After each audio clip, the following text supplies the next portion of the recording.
Welcome to the Zono Sports Show, where you know Zonos.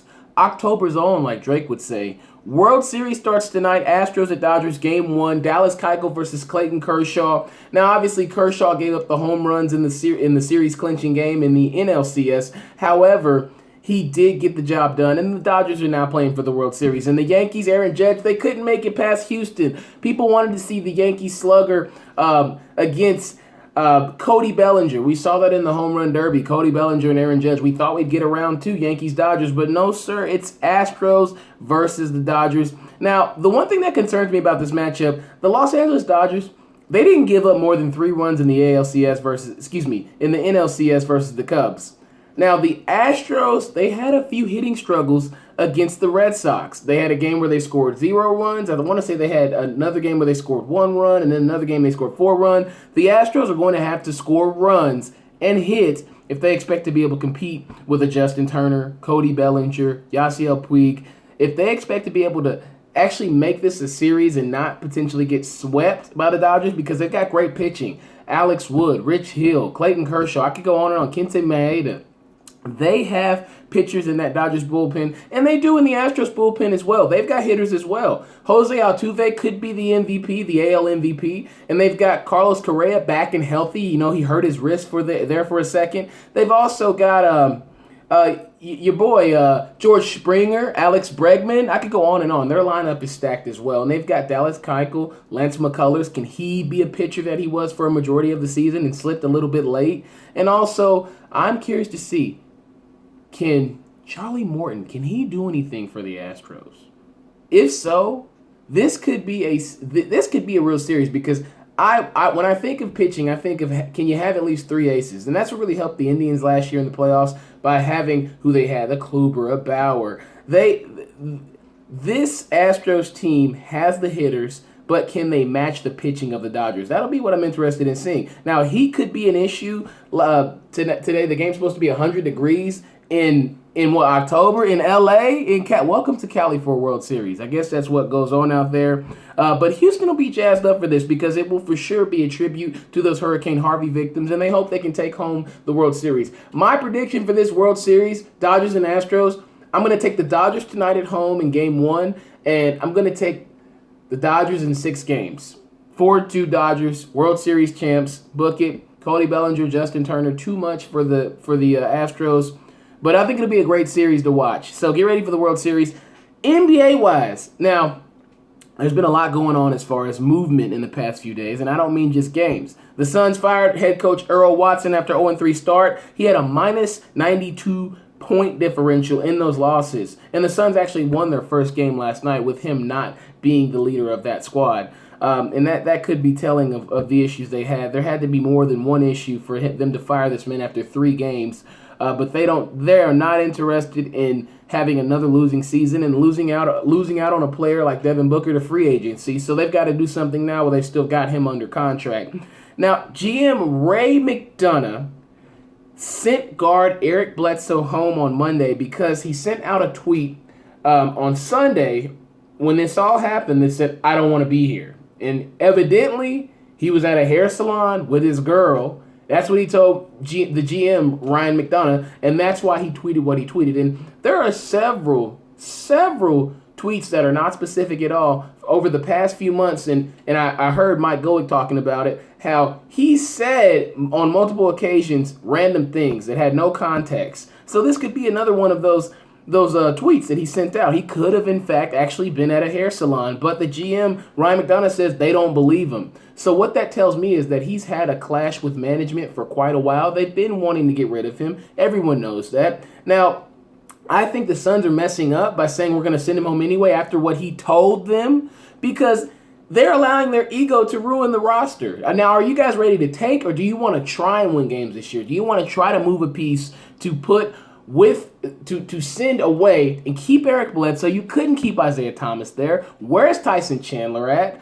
I mean, I look at this Suns team, and they're in disarray. They don't know what they're doing in the front office. They haven't been good since the Steve Nash and Mari Stoudemire era. So what are they going to do to put that franchise back in a position to win games in the West? Because right now you can't compete with the Spurs. You can't compete with the Warriors. You can't compete with the Thunder because they got Melo and PG. You can't compete with any teams over there in that conference. So what are you going to do? Because you got to do something, Ryan McDonough. And that was very bold of you to say that you think he's a liar. So obviously that means, to me, that tells me that you think Eric Bledsoe's lied before. So it is what it is, I should say. Now, also, the Sixers won their first game last night. Ben Simmons had his first triple-double against the Pistons, balling out. The process is moving along. Trust this process. They told us that for years. I'm starting to see this process come to fruition. I say it every week. This Sixers team will be in the playoffs this year. I guarantee you that. Joel Embiid dropped 30 on Andre Drummond and said after the game that, hey, he wanted to trash talk, say this and say that, so I just had to beat him. I had to bust him. I had to take him to the woodwork. I had to go ahead and show him what an NBA All-Star looks like. And, yeah, Andre Drummond, you may be a defensive All-Star, but last night you didn't look that way against Joel Embiid. He is the process. He's the centerpiece if he can stay healthy. I think they've got a Shaq-Kobe-like combo with Ben Simmons and Joel Embiid. Just watch it develop. Watch it grow. There may be a championship in Philly within the next 5 years. I'm predicting that. Now, Penn State, speaking of Pennsylvania, this sports town just popping right now. College football-wise, Penn State is the most rock stars program in football right now. I feel like a rock star, as Post Malone would say. Beat Michigan 42-13 on Saturday. They got a QB, Trace McSorley, that balls.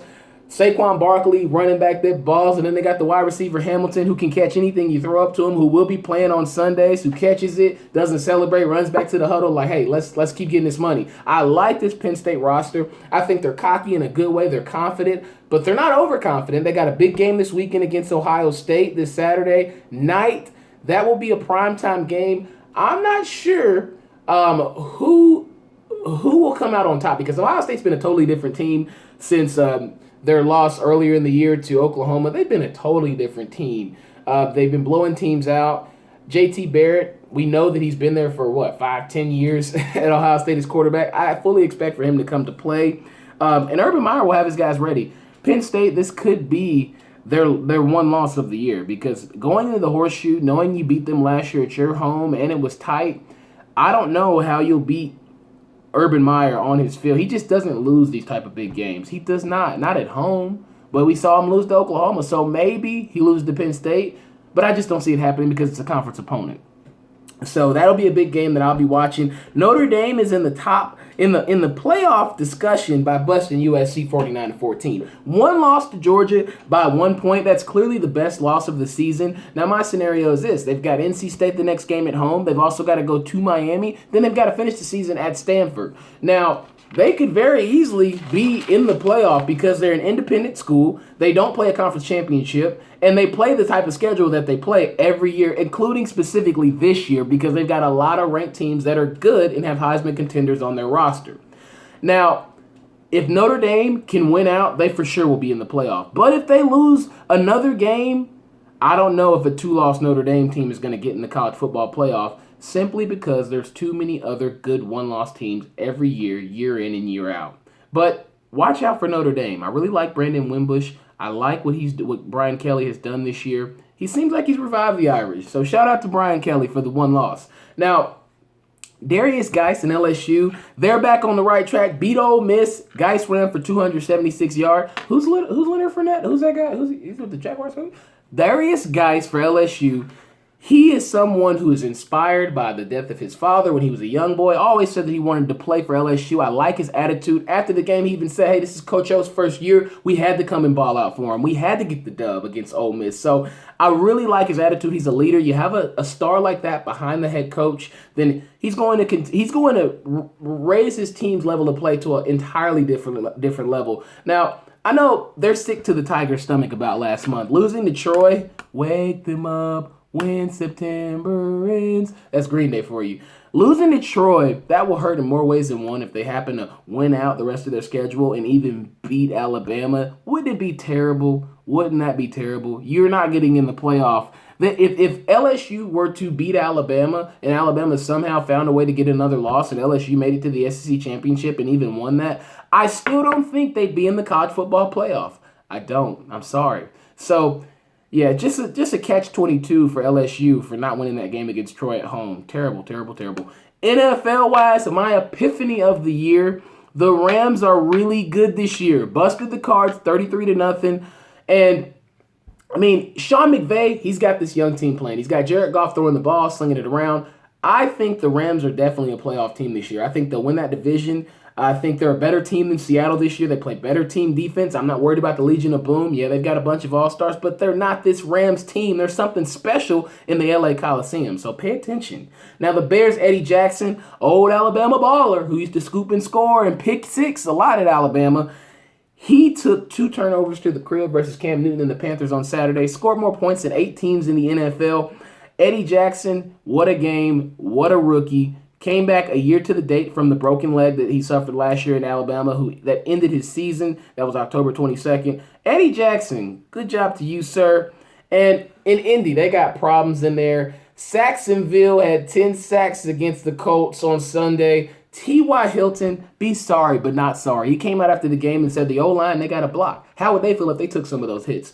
T.Y. Hilton, it's your prerogative. I feel like what you said needed to be said. That's being a leader. That's not being critical. It's being a leader. You didn't call them sorry.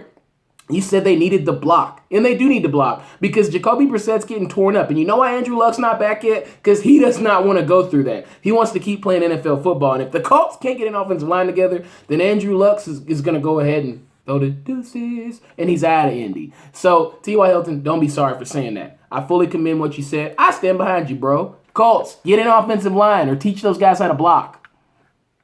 Patriots dominated the Foggy rematch on Sunday night, 23-7 against the Falcons. Now, the Falcons, they've lost 3 straight games. Patriots have won 3 straight games. 2 teams going in 2 different directions. Matt Ryan's the only quarterback to not throw for 300 yards against the Patriots D. Now, Julio Jones tried to say after the game that, hey, they shoot those fireworks and it maybe sits up there. No, Julio, you guys aren't good. Yeah, the fog may have affected deep balls, but what does that got to do with the run game? What does that got to do with reading basic coverage down on the field? You're a player. What does that have to do with any of that? Matt Ryan just is not the same quarterback. Matty Ice is really Matty Flop this year. So, Atlanta, all I can say is that Super Bowl is going to hurt for a long time because the Falcons probably won't even make the playoffs this year. I'm predicting it now. And Martavis Bryant, he's salty in Pittsburgh still because he's got 12 targets on the year and Antonio Brown's got about 30. And then Juju Smith-Schuster, he's got the 12 targets as well. Now, weren't these guys going back and forth about Juju when he got drafted with the eyeballs and emojis? Was that Brown and Bryant? This receiving core, this whole Steelers offense, a lot of egos. And they're really a Super Bowl team if they could find a way to work with one another. Martavis Bryant, you're just not the top target this year, sir. And you did this to yourself. You're frustrated at yourself, not at the Pittsburgh Steelers because you couldn't stay on the field because you've been suspended. And now you come back and you expect the offense to cater to you? And they've got Antonio Brown and Le'Veon Bell? You're tripping. Favorite QB, Carson Wentz right now. That is for sure my favorite quarterback. If you have not seen the story on young Lucas, who's the Dutch Destroyer. Oh, man. Gripping story done by Tom Rinaldi. Go check that story out because it shows the consummate professional when it comes to giving back to the community and being a leader and someone who can be an inspiration. Carson Wentz, phenomenal quarterback, but an even more phenomenal person. And he's definitely my favorite quarterback in the NFL right now, even though the Eagles aren't even my team. But I will say the Eagles, they looked good last night against the Redskins, and I'm going to go ahead and say it now, and I'm going to ride this out until the end. The Eagles will win the Super Bowl this year. Mark it down. Next show, we'll have some sauce all week, and I'm sure you're going to come watch. Next Tuesday, catch me right here at Zono Sports, and I thank you always for watching the Zono Sports Show, where you know Zonos.